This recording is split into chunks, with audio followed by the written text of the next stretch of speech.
Welcome to एडो medicine. हम unit 29 कर रहे हैं, social movements, meaning and dimensions. ये आपका सोशोलॉजी ऑफ इंडिया या सोशोलॉजी इन इंडिया MSO 004 का पेपर है। एंड इसमें बेसिकली हम सोशल मूवमेंट्स होते क्या हैं, इसके मीनिंग समझने की कोशिश करेंगे। तो देखिए, जो सोशल मूवमेंट या किसी भी तरीके का आंदोलन, सामाजिक आंदोलन की बात हम यहाँ पे कर रहे हैं, तो ये बहुत ही इम्पॉर्टेंट है किसी भी समाज के लिए। क्यों? क्योंकि इसमें हम कलेक्टिव एक्शन लेते हैं। कोई भी अगर डिसकंटेनमेंट, मान लीजिए कि आप समाज में हैं और कोई भी ऐसी सिचुएशन बन रही है जहाँ पे आप कोई सामाजिक कारण की वजह से, आर्थिक कारण की वजह से या पॉलिटिकल कारण की वजह से असंतुष्ट है, तो आप साथ मिलके बहुत सारे लोगों का आवाज़ उठाते हैं। ये एक तरीके का कलेक्टिव क्रिटिक होता है, यानी हम आलोचना करते हैं किसी भी सिस्टम की। फॉर एग्जांपल हम ले लें तो बहुत सारे लोग जब निर्भया कांड हुआ था तो रोड पे आ गए थे, आंदोलन कर रहे थे, एक सामाजिक आंदोलन उठा था। क्यों? क्योंकि वो समाज के उस स्ट्रक्चर की या वो समाज के सिस्टम को कहीं ना कहीं आलोचना कर रहे थे, जो महिलाओं को इज्जत नहीं देता या महिलाओं के साथ दुर्व्यवहार करता है या इस प्रकार के कुछ दुष्कर्म करता है। तो इसीलिए इससे क्या हुआ कि उस टाइम पे, निर्भया के टाइम पे, बहुत सारे डिबेट एंड डिस्कशंस हुए, लोगों ने आंदोलन किए और बहुत सारे कानून महिला को सेफ्टी देने के लिए बन के आए। ठीक है, समझने की कोशिश करें कि सोशल मूवमेंट होता क्या है। तो यहाँ पे हम 3 थिंकर्स, ब्लूमर, टॉर्च एंड हाबले का एक बेसिकली उनके डेफिनेशंस को देखेंगे। तो सबसे पहले सोशल मूवमेंट को Blumer collective enterprise to establish a new order of life बताते हैं कि कलेक्टिवली लोग आते हैं और एक कुछ न्यू ऑर्डर ऑफ लाइफ या कुछ न्यू सिस्टम इंट्रोड्यूस करना होता है। मान लीजिए कि जो भी पहले के कानून थे, हम उससे बहुत परेशान थे कि वो जो भी आरोपी होती है उनको उस तरीके की सज़ा नहीं देते। तो हम लोग कलेक्टिवली आए और हमने डिमांड किया कि कुछ नए कानून आए जो अपराधियों को सज़ा दें। ठीक है, उसके बाद अगर हम टॉर्च की बात करें तो ये बताते हैं कि जो एफर्ट्स है वो बहुत सारे लार्ज नंबर ऑफ लोग आते हैं साथ में किसी शेयर्ड प्रॉब्लम के लिए। मतलब कोई भी समस्या समाज में हो, अगर आपको याद हो, क्योंकि हम लोग थोड़े अगर बहुत पुराने हम आंदोलन की बात करें तो आज़ादी का आंदोलन हमने सब ने किताबें पढ़ा है। हमारी शेयर्ड प्रॉब्लम क्या थी उस टाइम पे कि हमें अंग्रेज़ों से आज़ादी चाहिए थी, स्वराज लाना था। इसीलिए बहुत सारे लार्ज नंबर ऑफ पीपल, पूरे भारत एक साथ एकत्र हुआ और अंग्रेज़ों के खिलाफ हमने आंदोलन किया। हाबले की बात करें तो इन्होंने सोशल मूवमेंट को बोला है collective attempt to change social institution, यानी कोई साथ में लोगों के आके कोई भी सामाजिक जो इंस्टीट्यूशन है उसमें बदलाव लाना। आपने इंस्टीट्यूशन का मतलब तो पता होगा, समाज में बहुत सारे पिलर्स समझ लीजिए या इंस्टीट्यूशंस होते हैं जो समाज को चलने में मदद करते हैं। ठीक है, चाहे वो शादी हो, शिक्षा हो, लॉ हो, ये समाज के इंस्टीट्यूशंस हैं। इनमें कोई ना कोई बदलाव जब हम लाने की कोशिश करते हैं, तो जैसे कि महिलाओं का जो स्थिति था या लॉ की बात अगर हम करें तो लॉ इतना स्ट्रांग नहीं था निर्भया से पहले, तो इसलिए हम लोग कलेक्टिवली आए और हमने आंदोलन। अब सोशल मूवमेंट का मतलब हमने पहले ही देख लिया, ऑर्गेनाइज्ड एंड कलेक्टिव एफर्ट्स होता है, यानी ऑर्गेनाइज्ड पूरा सिस्टमेटिक होता है और लोग साथ में आते हैं, बहुत बड़ी पॉपुलेशन साथ में आती है, या तो चेंज करने के लिए या रेजिस्ट करने के लिए कोई सोसाइटल इंस्टीट्यूशन या नॉर्म को। देखिए, हमेशा बदलाव के लिए नहीं होता, कुछ ऐसे मान लीजिए कि कोई सिस्टम लाया गया, जैसे कि फार्मर्स का बिल लाया गया था। आपको पता था कि बहुत सारे फार्मर्स रोड पे उतर गए थे, तो वो क्या बदलाव नहीं लाना चाहते थे, वो रेजिस्ट करना चाहते थे। यानी अब कोई ऐसा बदलाव हो रहा है जो जनता को पसंद नहीं आ रहा, उसको रोकने के लिए भी सामाजिक आंदोलन हो सकता है और कोई बदलाव लाने के लिए भी हो सकता है। ठीक है, विल्सन की बात करें तो इन्होंने यही बात की है कि या तो ये समाज में चेंज, बदलाव लाने के लिए होता है या किसी चेंज को रोकने के लिए। अगर हम बात करें तो बहुत सारे लेवल्स पे हमने सामाजिक आंदोलन को डिवाइड किया है। तो सबसे पहले अगर हम बात करें, रिफॉर्मिस्ट मूवमेंट्स होते हैं। देखिए, इसके नाम में ही रिफॉर्म आ रहा है, बदलाव आ रहा है। ठीक है, इसमें हमारा क्या होता है कि कोई भी ग्रेजुअल चेंज लाएं किसी सिस्टम के अंदर। ठीक है, कोई बहुत लगातार समय से कोई सिस्टम चल रहा है, जैसे कि हम अमेरिका की बात करें तो वहाँ पे रंग भेद का चीज़ें चल रही थी, तो उसमें हमें बदलाव लाने के लिए या एक तरीके से रंग भेद को हटाने के लिए हमने सिविल राइट्स मूवमेंट किया, तो जिससे ग्रेजुअल एक चेंज आया समाज में कि रंग भेद थोड़ा कम हुआ। वहीं पे रिवोल्यूशनरी मूवमेंट्स की बात करें तो देखिए, रिफॉर्मिस्ट मूवमेंट में हम कोई ग्रेजुअल यानी धीरे धीरे बदलाव लाने की कोशिश करें। रिवोल्यूशनरी मूवमेंट क्या होता है कि हम एक सेकेंड में बदलाव लाने की कोशिश कर रहे हैं, एकदम बहुत ही फास्ट होता है ये। तो इसमें हम पूरा सिस्टम को ओवरथ्रो करते हैं। जैसे कि आप फ्रेंच रिवोल्यूशन का सुने होंगे, तो फ्रेंच रिवोल्यूशन में क्या हुआ था कि, या रशियन रिवोल्यूशन, कोई भी रिवोल्यूशन का एग्जाम्पल ले लीजिए, तो इन सारे रिवोल्यूशंस में क्या हुआ था कि जो राजवाड़ा था या जो राजा का राज था उसको ओवरथ्रो करके डेमोक्रेसी या रिपब्लिक टाइप का सिस्टम आया था, जहाँ पे लोग चूज करें कि कौन उनके ऊपर राज करेगा। रेजिस्टेंस मूवमेंट क्या होते हैं कि कोई भी बदलाव समाज में आ रहा है उसको रोकने के लिए, ठीक है, या जो भी पहले से सिस्टम है उसमें बदलाव को हम चाह नहीं रहे कि एंटर करें, जैसा वो सिस्टम चला आ रहा है वो चलता रहा। जैसे कि एंटी ग्लोबलाइजेशन मूवमेंट। अब क्या हो रहा है कि ग्लोबलाइजेशन की वजह से बहुत सारे लोकल लोगों की लाइफ पे इम्पैक्ट पड़ा और बहुत नेगेटिव इम्पैक्ट पड़ रहा है।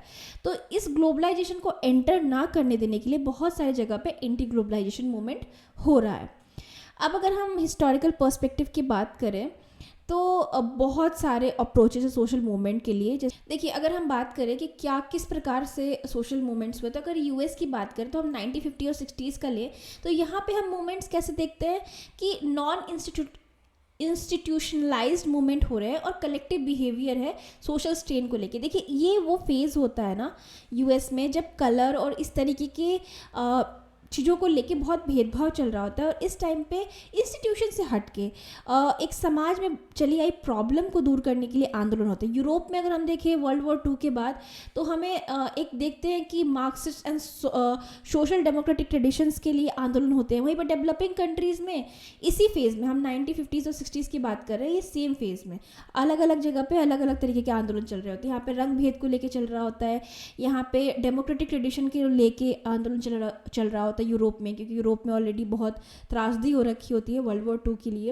और डेवलपिंग कॉलोनीज जो होती हैं, डेवलपिंग कंट्रीज जो होती हैं, वो कॉलोनीज यानी किसी ना किसी के अंडर होती हैं। जो यूरोप की कंट्रीज होती हैं अंग्रेजों के अंदर, फ्रेंच के अंदर, इस तरीके से किसी ना किसी के अंडर होती हैं। तो इसके खिलाफ आंदोलन चल रहा होता है।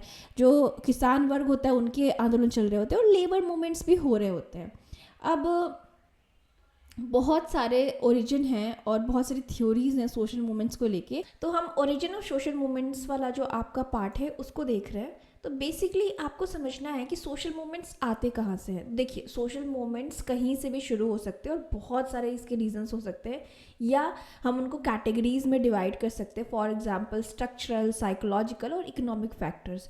स्ट्रक्चर का मतलब यहाँ पे क्या है कि कोई भी ऐसा स्ट्रक्चर में बदलाव आ रहा है जो समाज को अच्छा नहीं लग रहा, या वो उस बदलाव के लिए तैयार नहीं है। मान लीजिए कि जब भारत ने अपने आप को ग्लोबलाइजेशन के लिए तैयार किया था, तो जब कंपटीशन बाहर के देश से आने लगा तो यहाँ भी बहुत सारे आंदोलन हुए होंगे, क्योंकि यहाँ के जो वर्कर्स थे या जो यहाँ के बिजनेसमैन थे वो भी प्रिपेयर नहीं थे इस ग्लोबलाइजेशन के लिए। साइकोलॉजिकल यानी किसी की जो नीड्स हैं वो फुलफिल नहीं हो रही हैं, या किसी की, और यहाँ पे हम एक इंडिविजुअल की बात नहीं कर रहे। जब भी हम सोशल मूवमेंट की बात करते हैं, सामाजिक आंदोलन की बात करते हैं, तो हम बहुत सारे लोगों की बात करते हैं, यानी जो उनकी मतलब इच्छा थी वो फुलफिल नहीं हो पा रही और साइकोलॉजिकली वो सेटिस्फाइड नहीं है। इकोनॉमिक फैक्टर्स भी हो सकते हैं कि आपने कुछ और एक्सपेक्ट किया था और आपके साथ हो रहा है। जब मैं धीरे धीरे थ्योरीज आपके साथ डिस्कस करूँगी ना, 4-5 हम यहाँ पर डिस्कस करेंगे, तो आपको अपने आप ये सारे फैक्टर्स समझ में आने लगेंगे।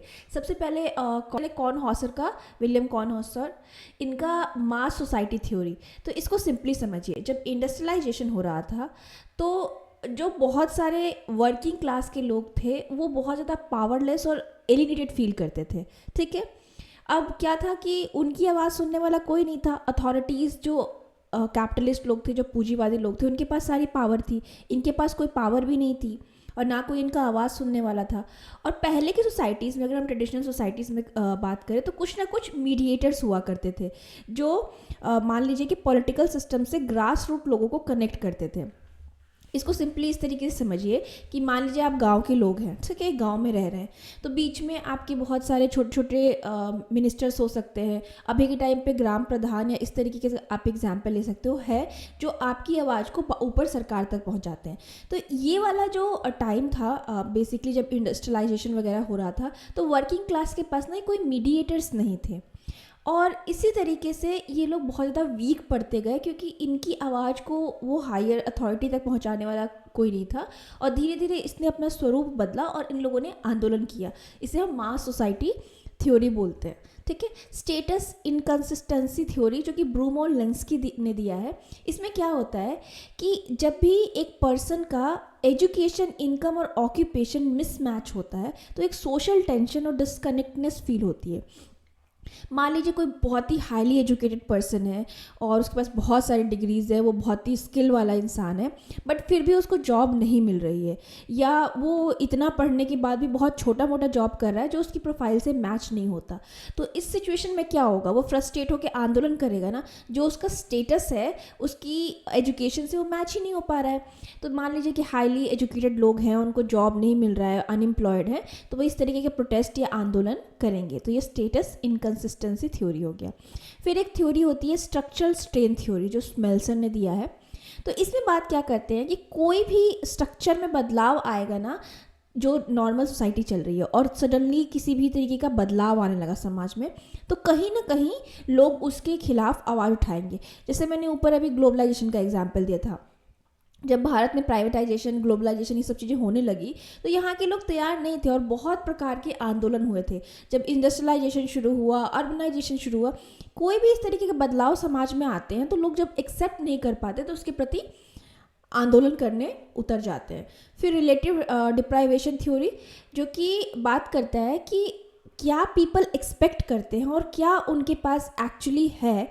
जब इसमें बहुत गैप आ जाता है ना तो आंदोलन होते हैं। मान लीजिए कि आपको ह्यूमन राइट्स मिलना चाहिए या आपको इक्वालिटी मिलनी चाहिए, हम यहाँ पे जेंडर के पर्सपेक्टिव में देखते हैं, पर आपको समाज में बिल्कुल निकलने का मौका ही नहीं दिया जा रहा है, नौकरी करने का मौका नहीं दिया जा रहा है, तो क्या होगा? आप आंदोलन नहीं करोगे ना इस तरीके से।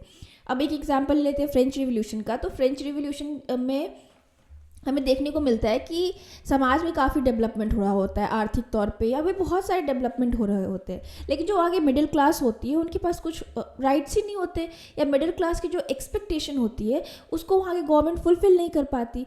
और बहुत सारी इस तरीके की चीज़ें होती हैं जो एक तरीके से सिचुएशन क्रिएट करती है जब मूवमेंट हो। फिर दूसरी थ्योरी हमारी पांचवी थ्योरी है जो कि लास्ट है, वो है कल्चरल रिवाइटलाइजेशन थ्योरी।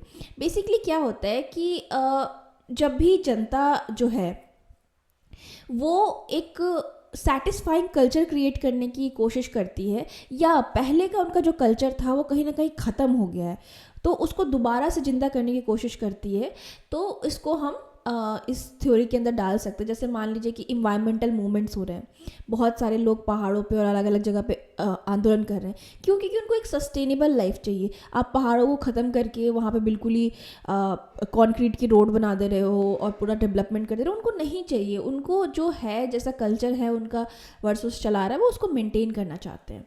ठीक है, उसके बाद ये जो कॉम्पोनेंट